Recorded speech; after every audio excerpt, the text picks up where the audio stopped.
నమస్కారం, orange news కి స్వాగతం. హెడ్లైన్ చూద్దాం.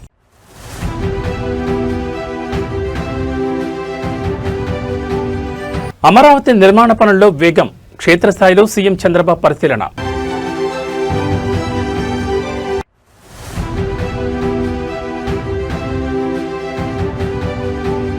సొంతంగా కరెంటు ఉత్పత్తి చేసుకునే గ్రీన్ సిటీ, సోలార్ రూఫ్టాప్ విప్లవం.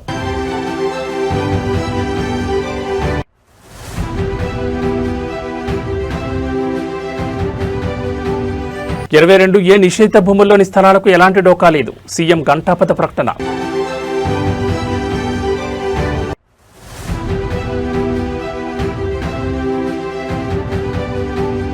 సిరిసిల్లలో కేటీఆర్ ఉచిత కంటి వైద్య శిబిరం, 5,000 మందికి లబ్ధి. ఇక డీటెయిల్స్ చూసి ఆంధ్రప్రదేశ్ రాజధాని అమరావతి నిర్మాణ పనుల్లో వేగం పెరిగింది. అమరావతిలో శాసనసభ్యులు మరియు శాసనమండలి సభ్యుల కోసం నిర్మించిన ఎమ్మెల్యే, ఎమ్మెల్సీల గృహ సముదాయాలను ముఖ్యమంత్రి నారా చంద్రబాబు నాయుడు నేడు నేరుగా క్షేత్రస్థాయిలో పరిశీలించారు. నిర్మాణ పనుల పురోగతితో పాటు అక్కడ కల్పిస్తున్న మౌలిక వసతులను సీఎం నిశితంగా పరిశీలించారు. గృహ సముదాయాలకు నేరుగా వెళ్లిన ముఖ్యమంత్రి ఫ్లాట్ల నిర్మాణం, లోపలి సౌకర్యాలు, విద్యుత్, త్రాగునీరు, డ్రైనేజ్ తదితర మౌలిక వసతుల కల్పనపై అధికారులను అడిగి తెలుసుకున్నారు. ఈ పర్యటనలో మున్సిపల్ శాఖ మంత్రి పొంగూరు నారాయణ, పౌర సరఫరాల శాఖ మంత్రి నాదెండ్ల మనోహర్, స్థానిక ఎమ్మెల్యే శ్రావణ్ కుమార్ మరియు సిఆర్డీఏ ఉన్నతాధికారులు ముఖ్యమంత్రితో పాటు పాల్గొన్నారు. రాజధాని అమరావతిని పునరుద్ధరించే దిశగా మౌలిక వసతుల ప్రాజెక్టులన్నింటినీ వేగవంతం చేయాలని అధికారులకు సీఎం స్పష్టమైన ఆదేశాలు జారీ చేశారు. ఎమ్మెల్యే, ఎమ్మెల్సీ క్వార్టర్లకు సంబంధించిన పెండింగ్ పనులను త్వరితగతిన పూర్తి చేసి ప్రజాప్రతినిధుల వినియోగానికి సిద్ధం చేయాలని సూచించారు. అమరావతిని నాలెడ్జ్ అండ్ అడ్మినిస్ట్రేటివ్ హబ్గా తీర్చిదిద్దేందుకు ప్రభుత్వం కట్టుబడి ఉందని సీఎం పునరుద్ఘాటించారు.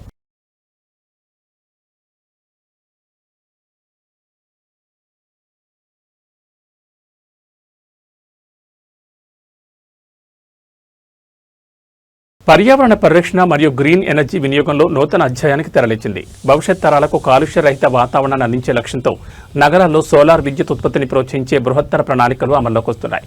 ప్రతి ఒక్కరూ తమ ఇళ్లపై సోలార్ ప్యానెల్స్ ఏర్పాటు చేసుకుని స్వయంగా విద్యుత్తును ఉత్పత్తి చేసుకునే దిశగా అడుగులు పడుతున్నాయి. సంప్రదాయ విద్యుత్ వినియోగాన్ని తగ్గించి సౌరశక్తి ద్వారా పర్యావరణ హిత విద్యుత్తును ప్రాచుర్యంలోకి తీసుకురావడమే ఈ ప్రాజెక్టు ప్రధాన ఉద్దేశం. నివాస గృహాలు, వాణిజ్య సముదాయాలపై సోలార్ రూఫ్టాప్ ప్యానెల్స్ ఏర్పాటు చేసుకోవడం ద్వారా వినియోగదారులు తమకు కావలసిన విద్యుత్తును తామే తయారు చేసుకోవచ్చు. మిగులు విద్యుత్తును గ్రిడ్కి విక్రయించి ఆదాయం పొందే వెసులుబాటు కూడా కలుగుతోంది. బొగ్గు ఆధారిత విద్యుత్ తగ్గడం వల్ల నగరాల్లో కార్బన్ ఉద్గారాలు గణనీయంగా తగ్గి గాలి నాణ్యత పెరుగుతుంది. సోలార్ వ్యవస్థల ఏర్పాటుకు ప్రభుత్వం ప్రత్యేక సబ్సిడీలను, ప్రోత్సాహకాలను అందిస్తుండటంతో ప్రజల నుంచి విశేష స్పందన వ్యక్తమవుతోంది. కాలుష్యం లేని స్వచ్ఛమైన నగరాన్ని నిర్మించడంలో ప్రతి పౌరుడు భాగస్వామి కావాలని అధికారులు పిలుపునిస్తున్నారు. గ్రీన్ ఎనర్జీ, మీరు ఈ విషయం కూడా గుర్తుపెట్టుకోవాలి. ఇక్కడ వాడే కరెంట్ అంతా మీ ఇంటి పైన మీరందరూ సోలార్ ప్యానెల్స్ పెట్టుకోవాలి. మీరే కరెంట్ ఉత్పత్తి చేసుకోవాలి. చాలకపోతే మేము గ్రీన్ ఎనర్జీ తెస్తాం, అది కూడా ఇక్కడ ఇస్తాం. Net zero, pollution free.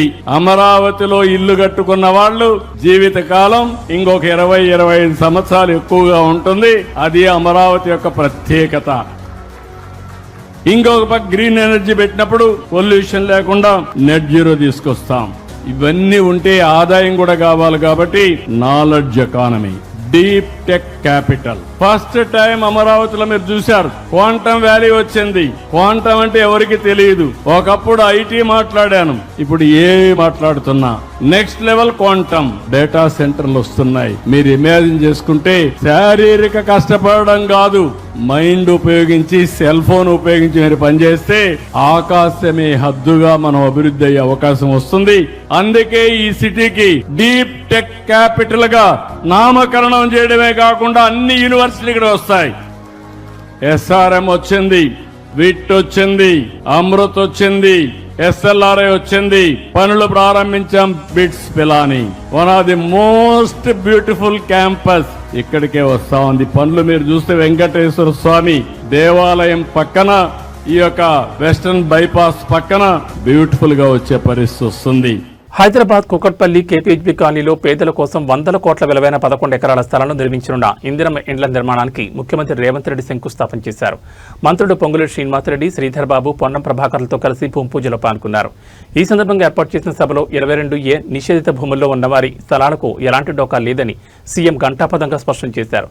ఏదైనా కారణంతో స్థలాలు 22A నిషేధ జాబితాలో చేరి ఉంటే హక్కుదారులు ఆందోళన చెందాల్సిన అవసరం లేదని సీఎం భరోసా ఇచ్చారు. కోర్టు కేసుల్లో ఉన్న సర్వే నంబర్లలోని స్థలాలను పక్కన పెట్టి మిగతా వాటికి బై నంబర్లు ఇచ్చి హక్కుదారుల సమస్యలు పరిష్కరిస్తామని హామీ ఇచ్చారు. అలాగే పేదల ఇళ్లకు సంబంధించి రిజిస్ట్రేషన్ ఛార్జీలను పూర్తిగా రద్దు చేయాలని సభావేదిక అధికారులను ఆదేశించారు. రాష్ట్రంలో 3.28 కోట్ల మందికి సన్నబియ్యం, 200 యూనిట్ల ఉచిత విద్యుత్, 500కే గ్యాస్ సిలిండర్ అందిస్తున్నామని, ఆర్టీసీలో ఉచిత ప్రయాణం వల్ల మహిళలకు నెలకు 6,000 ఆదా అవుతున్నాయని సీఎం వివరించారు. 2 ఏళ్లలో 70,000 ప్రభుత్వ ఉద్యోగాలు భర్తీ చేశామని, కూకట్పల్లి, ఉప్పల్, ఎల్బీ నగర్ వంటి ప్రాంతాల్లో పేదలకు సొంతింటి కల నెరవేరుస్తామని స్పష్టం చేశారు.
పేదల కంటి చూపుకు భరోసానిచ్చే లక్ష్యంతో BRS working president KT Ramarao నేతృత్వంలో సిరిసిల్ల నియోజకవర్గంలో బృహత్తర వైద్య కార్యక్రమం కొనసాగుతోంది. నాటి బీఆర్ఎస్ ప్రభుత్వ హయాంలో చేపట్టిన కేసీఆర్ కంటి వెలుగు కార్యక్రమ స్ఫూర్తితో రాజన్న సిరిసిల్ల జిల్లా వేర్నపల్లి మండల కేంద్రంలో ఇటీవలే భారీ ఉచిత కంటి పరీక్షల శిబిరం నిర్వహించారు. వేర్నపల్లిలో నిర్వహించిన ఈ మెగా కంటి వైద్య శిబిరంలో సుమారు 5,000 మంది గ్రామీణ నిరుపేదలకు నిపుణులైన వైద్యులతో ఉచితంగా కంటి పరీక్షలు నిర్వహించారు. పరీక్షల అనంతరం అవసరమైన 1,371 మంది బాధితులకు కేటీఆర్ చేతుల మీదుగా ఉచితంగా కళ్లద్దాల పంపిణీ చేశారు. కంటి చూపు సమస్యలతో బాధపడుతున్న గ్రామస్తులకు ఈ శిబిరం ఎంతో మేలు చేకూర్చింది. క్యాట్రాక్ట్ తదితర సమస్యలతో బాధపడుతూ శస్త్రచికిత్సలు అవసరమైన మరో 171 మందిని వైద్యులు గుర్తించారు. ఈ 171 మందికి అయ్యే కంటి ఆపరేషన్ల ఖర్చు మరియు పూర్తి బాధ్యతను కూడా తానే స్వయంగా భరిస్తున్నట్లు కేటీఆర్ ప్రకటించారు. నియోజకవర్గ ప్రజల ఆరోగ్య పరిరక్షణ ధ్యేయంగా ముందుకు సాగుతామని ఈ సందర్భంగా వెల్లడించారు. 5,000 మందికి స్క్రీనింగ్ చేసింది, 5,000 మందికి పరీక్షలు చేసింది. అందులో 1,371 మందికి ఇవాళ అద్దాలు ఇవ్వబోతా ఉన్నాం. దాంతోపాటు ఒక 171 మందికి మీ కంటి ఆపరేషన్లు చేయించే బాధ్యత కూడా నాదే అని చెప్పి కూడా నేను తెలియజేస్తాను.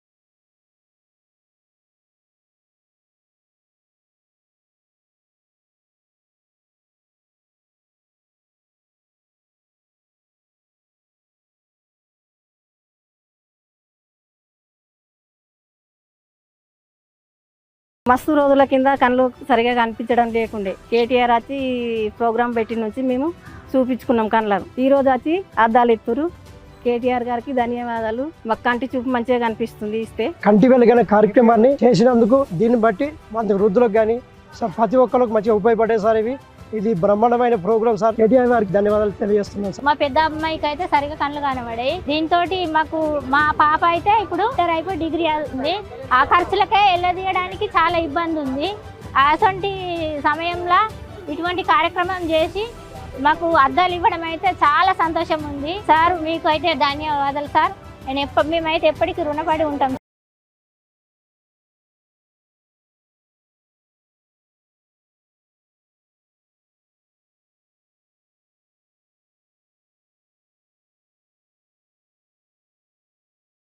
5,000 మందికి స్క్రీనింగ్ చేసింది, 5,000 మందికి పరీక్షలు చేసింది. అందులో ఇవాళ 1,350 మందికి, అలా కొంతమంది పిల్లలు కూడా ఉన్నారు, వాళ్ళకు కూడా కంటికి గ్లాసులు అవసరం పడుతున్నాయి, అద్దాలు అవసరం పడుతున్నాయి. 250 మంది పిల్లలు ఉన్నారు, అదేవిధంగా ఒక 1,100 మంది పెద్ద మనుషులు ఉన్నారు. మొత్తం కలిపి 1,371 మందికి ఇవాళ అద్దాలు ఇవ్వబోతా ఉన్నాం. దాంతోపాటు ఒక 171 మందికి కంటిలో శుక్లాలు రావడం, ఇంకా ఇతరతర సమస్యలు రావడం వల్ల వాళ్లకు ఆపరేషన్ అవసరం పడుతుంది అన్నారు. ఆపరేషన్ కూడా మనం ఎక్కడికో పోయే అవసరం లేదు. మన సిరిసిల్లలోనే గతంలో మనమే ఆ రోజు 6 కోట్ల రూపాయలతోని ఎల్వి ప్రసాద్ కంటి దవాఖాన పెట్టించినాం. కాబట్టి ఈరినపల్లికి వెళ్ళి బండి వస్తుంది, మిమ్మల్ని ఎక్కించకపోతుంది, సిరిసిల్లలో వైద్యం చేయించి ఆపరేషన్ చేయించి మళ్ళీ మీ ఇంటికాడ దిగబెట్టిపోయేటట్టు ఆ సౌలత్ కూడా ఏర్పాటు చేస్తూ ఉన్నాం. కాబట్టి 171 మంది మీ కంటి ఆపరేషన్ చేయించే బాధ్యత కూడా నాదే అని చెప్పి కూడా నేను తెలియజేస్తూ ఈ కార్యక్రమం వీరినపల్లిలో మనం ప్రారంభించుకున్న తర్వాత దీన్ని ఆగన్న చెప్పినట్టు మొత్తం మన నియోజకవర్గంలోని మిగతా 4 మండలాలు మున్సిపాలిటీలో కూడా ఈ కార్యక్రమం చేస్తాం. ఆ తర్వాత పక్కనే ఉన్న వేములవాడ నియోజకవర్గంలో కూడా కార్యక్రమం చేసుకొని మొత్తం రాజన్న సిరిసిల్ల జిల్లా మొత్తం బోయినపల్లి కావచ్చు, ఇల్లంతకుంట కావచ్చు, అక్కడ కూడా చేపిద్దాం. జిల్లా మొత్తం మంచిగా చేసుకుంటే అప్పుడన్న ప్రభుత్వానికి సోయొచ్చి వాళ్ళు మొదలు పెడితే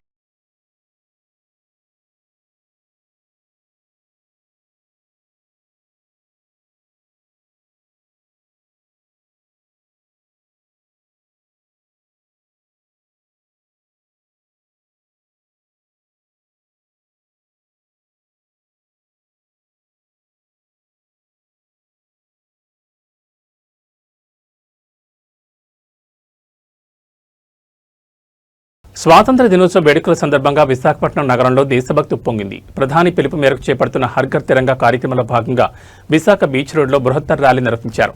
స్థానిక విద్యార్థులు, యువత భారీ సంఖ్యలో పాల్గొని త్రివర్ణ పతాకాలను చేతుల్లో పట్టుకుని నిర్వహించిన ఈ ర్యాలీతో సాగర తీరం మువ్వన్నెల శోభను సంతరించుకుంది.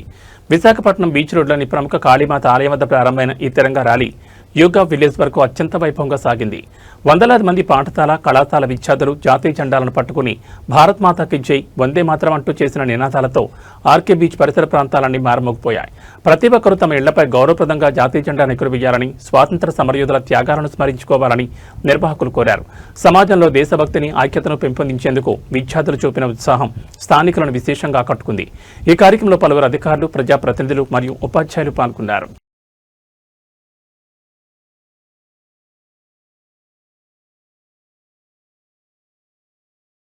తెలంగాణ ముఖ్యమంత్రి రేవంత్ రెడ్డి ప్రత్యర్థులపై విరుచుకుపడ్డారు. రాష్ట్రంలో కరువు రావాలని, ప్రభుత్వం ఇబ్బందుల్లో పడాలని కొంతమంది నాయకులు కర్ణాటక, తమిళనాడు వెళ్లి అఘోర పూజలు చేశారంటూ సంచలన వ్యాఖ్యలు చేశారు.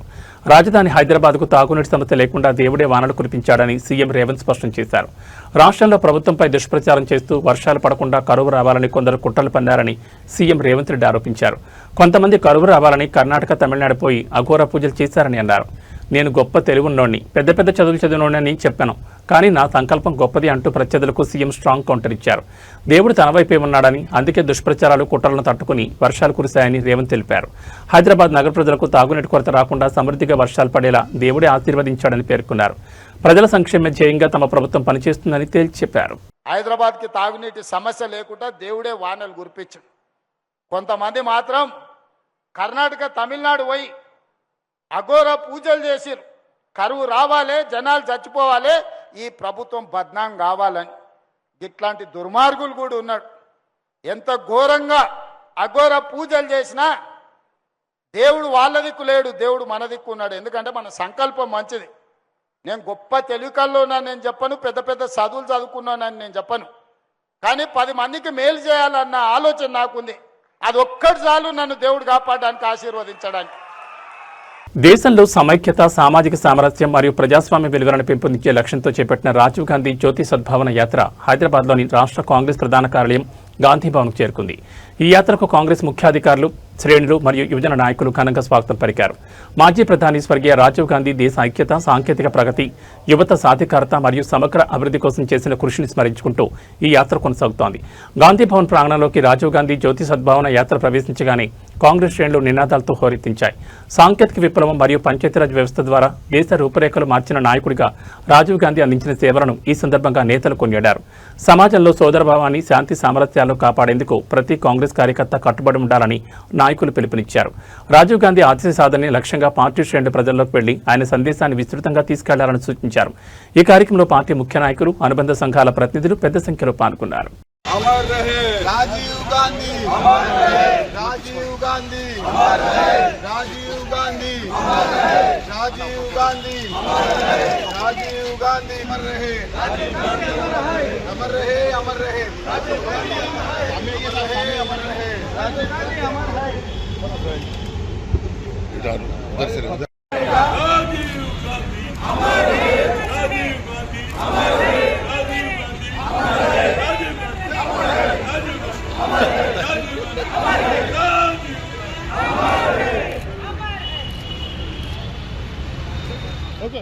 సూర్యాపేట జిల్లా మోతే మండలంలో దంపతుల జంట హత్యల కేసులో కళ్లు చెదిరే సంచలన విషయాలు వెలుగులోకి వచ్చాయి. భార్యాభర్తలు నాగులు భూపాలను దారుణంగా హత్య చేసిన కానిస్టేబుల్ షరీఫ్ ఆ తర్వాత ఏమీ తెలియనట్లు నాటకమాడాడు. హత్య చేసిన మరుసటి రోజు యథావిధిగా విధులకు హాజరవడమే కాకుండా మృతదేహాలను వెలికితీసే ఘటనా స్థలంలోని విధుల్లో పాల్గొంటూ అమాయకుల్లా నటించడం అందరినీ దిగ్భ్రాంతి గురిచేసింది.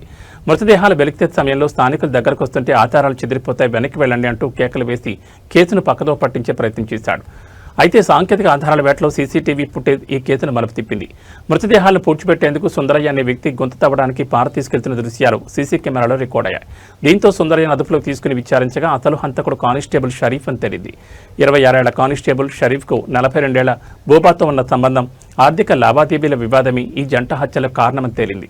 గతంలోనే ఓసారి బోబాను చంపేందుకు ప్లాన్ చేసిన షరీఫ్ ఈసారి పక్కా పథకం ప్రకారం సుందరయ్య సహకారంతో దంపతులిద్దరిని హతమార్చి గుంతల్లో పాతిపెట్టాడు. రక్షించాల్సిన పోలీస్ అధికారి ఈ ఘాతకానికి ఒడికట్టడం స్థానికంగా తీవ్ర ప్రకంపనలు సృష్టిస్తోంది.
సమాజంలో కుటుంబ బంధాలు, తల్లిదండ్రులు, పిల్లల మధ్య సంబంధాలు ఏ దిశగా పయనిస్తున్నాయనే దానికి అద్దం పట్టేలా ఒక ఘటన ఇప్పుడు తీవ్ర చర్చనీయాంశంగా మారింది.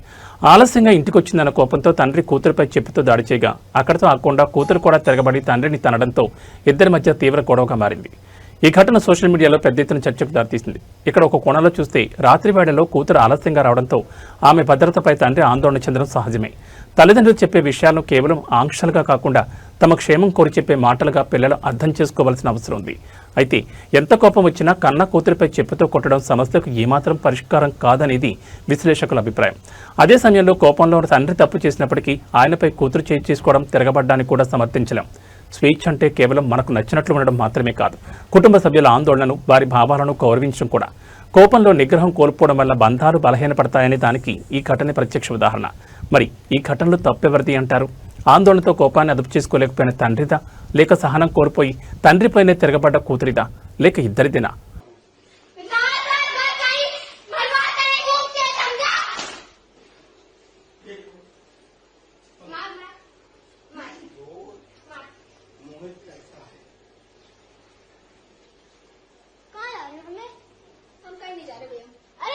Tollywood young and promising hero Sharwanand మరియు కామెడీ ఎంటర్టైనర్ దర్శకుడు శ్రీను వైట్ల కాంబినేషన్లో ఓ క్రేజీ ప్రాజెక్ట్ పట్టాలెక్కింది. వీళ్ళిద్దరి కలయికలో తెరకెక్కున్న కొత్త సినిమా నేడు హైదరాబాద్లో ఘనంగా పూజా కార్యక్రమాలతో ప్రారంభమైంది. సినీ రాజకీయ ప్రముఖుల సమక్షంలో జరిగిన ఈ కార్యక్రమంలో మాజీ మంత్రి తలసాని శ్రీనివాస్ యాదవ్ తొలి సన్నివేశానికి క్లాప్ కొట్టి చిత్ర బృందానికి శుభాకాంక్షలు తెలిపారు. వైవిధ్యభరితమైన కథలతో ప్రేక్షకులను అలరించే శర్వానంద్ తన మార్క్ టైమింగ్తో బాక్సాఫీస్ వద్ద విజయం సాధించి శ్రీను వైట్లతో కలిసి సినిమా చేస్తుండటంపై సినీ వర్గాల్లో భారీ అంచనాలు నెలకొన్నాయి. హైదరాబాద్లోని రామానాయుడు స్టూడియోస్లో జరిగిన పూజా వేడుకల్లో పలువురు సినీ ప్రముఖులు, నిర్మాతలు పాల్గొని వేడుకను ఘనంగా నిర్వహించారు. Out and out family and comedy ఎంటర్టైనర్గా ఈ చిత్రాన్ని తెరకెక్కించనున్నట్లు సమాచారం. ముహూర్తపు షాట్కు మాజీ మంత్రి తలసాని శ్రీనివాస్ యాదవ్ క్లాప్ కొట్టగా ప్రముఖ నిర్మాతలు కెమెరా స్విచ్ ఆన్ చేశారు. ఈ సందర్భంగా చిత్ర యూనిట్కు తలసాని ప్రత్యేక అభినందనలు తెలిపారు. త్వరలోనే ఈ ప్రాజెక్టు సంబంధించిన నటీనటులు, సాంకేతిక నిపుణుల వివరాలను మరియు రెగ్యులర్ షూటింగ్ షెడ్యూల్ను అధికారికంగా ప్రకటించనున్నారు.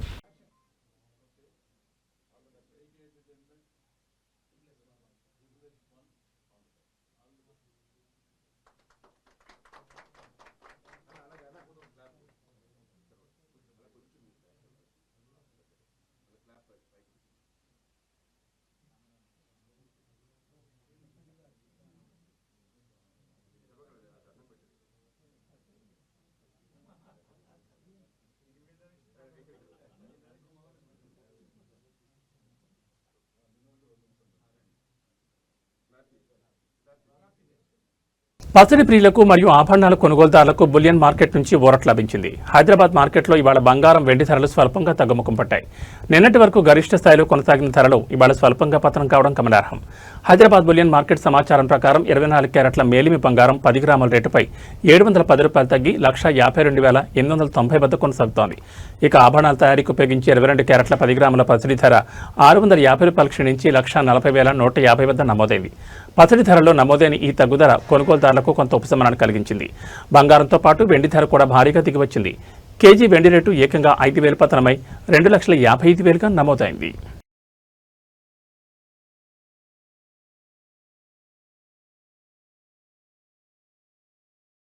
తెలంగాణ ప్రజలకు వాతావరణ శాఖ కీలక సమాచారం అందించింది. రాష్ట్రంలో ఇవాళ పలు చోట్ల చెదురుమదురుగా తేలికపాటి వర్షాలు కురిసే అవకాశం ఉందని వాతావరణ శాఖ నిపుణులు తెలిపారు. మధ్యప్రదేశ్ ప్రాంతంలో ఏర్పడిన అల్పపీడన ప్రభావంతో రేపటి నుంచి రాష్ట్రంలోని పలు జిల్లాల్లో వర్షాల తీవ్రత గణనీయంగా పెరిగే అవకాశం ఉందని స్పష్టం చేశారు. మధ్యప్రదేశ్లో నెలకొన్న ఉపరితల ఆవర్తనం, అల్పపీడనం కారణంగా తెలంగాణ వైపుగా ఈదురుగాలులు మరియు మేఘాలు విస్తరిస్తున్నాయి. దీని ప్రభావంతో ముఖ్యంగా ఉత్తర తెలంగాణ, ఈశాన్య జిల్లాలో రేపటి నుంచి ఉరుములు, మెరుపులతో కూడిన వర్షాలు కురిసే అవకాశం ఉంది. లోతట్టు ప్రాంతాల ప్రజలు మరియు రైతులు అప్రమత్తంగా ఉండాలని సూచించారు. ఈ అల్పపీడన ప్రభావంతో ప్రధానంగా ఆదిలాబాద్, ఆసిఫాబాద్, మంచిర్యాల, నిర్మల్, నిజామాబాద్, కామారెడ్డి, కరీంనగర్, సిరిసిల్ల, పెద్దపల్లి మరియు జగిత్యాల జిల్లాలో వర్షాలు ఎక్కువగా నమోదయ్యే అవకాశం ఉంది. రాగల 2 రోజుల పాటు ప్రయాణాలు చేసేవారు, వ్యవసాయ పనుల్లో ఉన్న రైతులు వాతావరణ హెచ్చరికలను గమనించి తగిన జాగ్రత్తలు తీసుకోవాలని అధికారులు కోరారు.